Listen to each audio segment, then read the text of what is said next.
is how to process sermon files and upload them to the website. So first thing you do is pull the audio file from the recorder. So if you haven't already done this, I'm going to plug in one of the audio recorders. It's an Olympus WS something. Once you plug it in to the laptop, you'll see, here we go, shows up over here. And the recordings are usually going to be, or I should say always going to be, under Recorder and Folder A. And in this case, I already pulled it over, but it's this one over here from September the 2nd. I just took it, dragged it over to the desktop, and once it's over on the desktop, you're going to open up a program called Audacity, which you can download for either PC or Mac.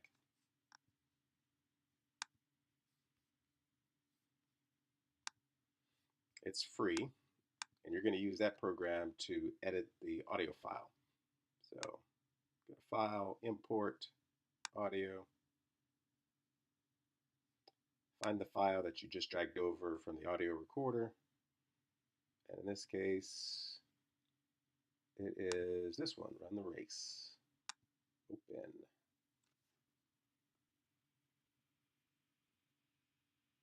Okay, first thing you're going to do is take this 2-channel audio and convert it to 1 channel. So you go to Tracks, Stereo Track to Mono. Second thing you're going to do is find the beginning and the end of the track. So usually I'll start a recording during the song before the sermon, give it to whoever's speaking, and then after the sermon is over, at some point, maybe even after the whole service is over, get the recorder back. So this recording is going to include a bunch of stuff at the beginning and at the end that's not necessary. So I'll just pick a spot, and this little thing over here is where you can actually place the where you want it to start playing. Structure, how they want to move forward with their leadership. Structure, how they want to. Okay, I'll find Amen. it. And one thing you want to do sometimes is, right now this is compressed quite a bit. In other words, the entire 35-40 minutes or so is all in over here. If you need to blow it up some, you hit this magnifying glass, zoom tool, and just left click a couple times, and you see how the times expand.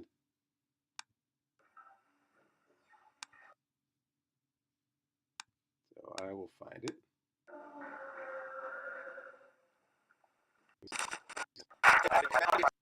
Okay. Once you find the area that you want to cut off, you bring it back to this selection tool, and if you slowly bring it up, you'll see it turn to a finger. As soon as it does that, you can hold the left mouse click down, click and hold it, and then drag it all the way to the beginning, and then you can cut. Now, you might not be able to do that if you, like, let's say you play it. Got to restore it back to God and the church. And you pause it. If you play it and pause it, you can't really, it's going to be tough to be able to cut. See, it doesn't say that you can cut. So you're going to have to stop it. Then you can actually cut, delete, paste, do all that kind of good stuff. So that's just one little tip. So let me go towards the end. Just guess. Guy has marked out a unique race.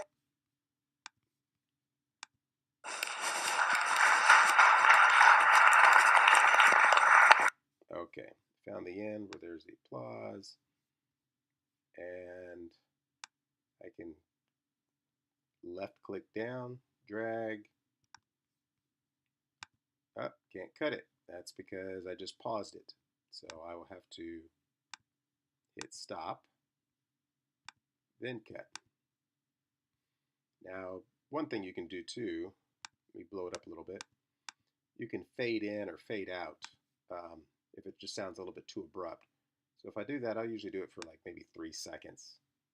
So we're going from 32 minutes and 16 seconds to 12 seconds. So that's 4 seconds. And I'll do a fade out.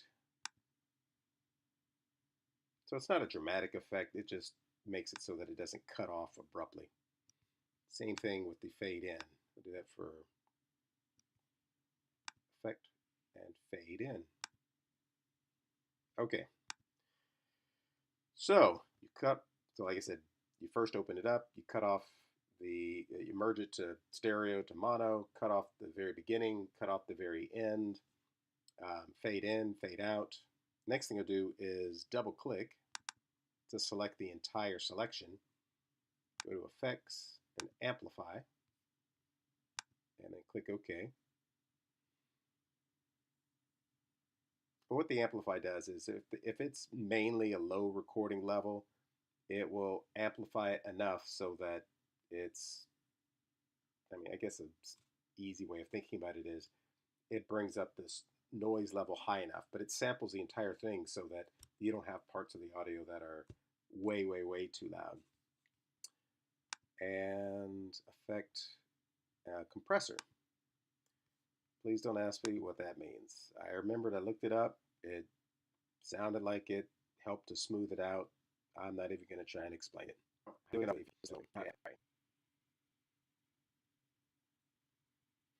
Alrighty. Now you're ready to export it to an MP3 file. Export audio. Format MP3, save. What I'll do is it's asked me if I want to replace it with the original file that I dragged from the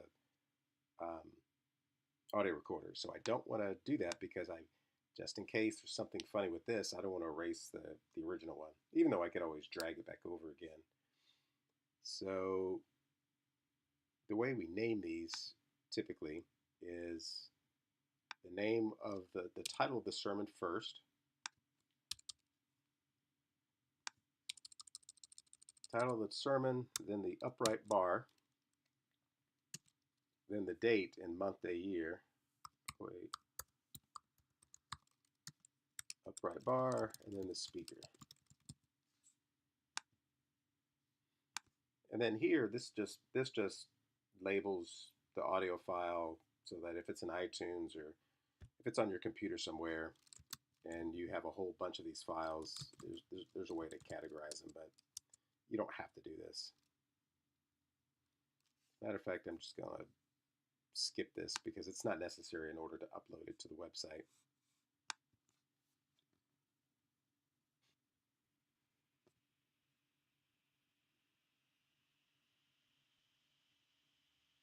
All right, so that's it with the editing of the file. Now we go to SoundCloud. And so basically we go to SoundCloud, you're going to have the login credentials. But as soon as you get to SoundCloud, you're going to go to Upload. Choose a file to upload. And run the race. This is the one that we did with that format. Make sure you always upload the right one, because if you have a bunch of similar sounding files that you named them close enough to the raw file, you don't want to upload the raw unedited file by accident. So make sure the title has the same thing, like title of the sermon, then the date, then the speaker, genre.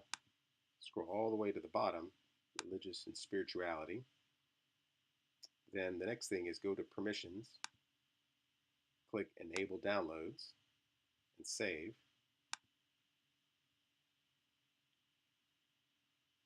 And you are going to save it.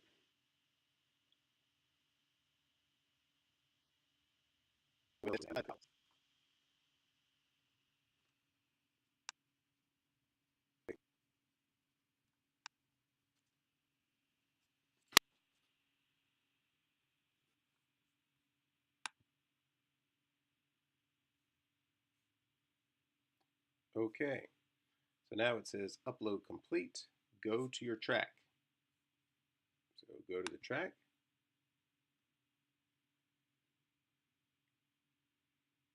And if you only see this edit thing, there's nothing else to do. You have to wait a couple more minutes. It says this track is still being processed. So you have to wait for there to be more options besides just edit. So you got to give it a couple minutes. There we go. Just had to refresh it.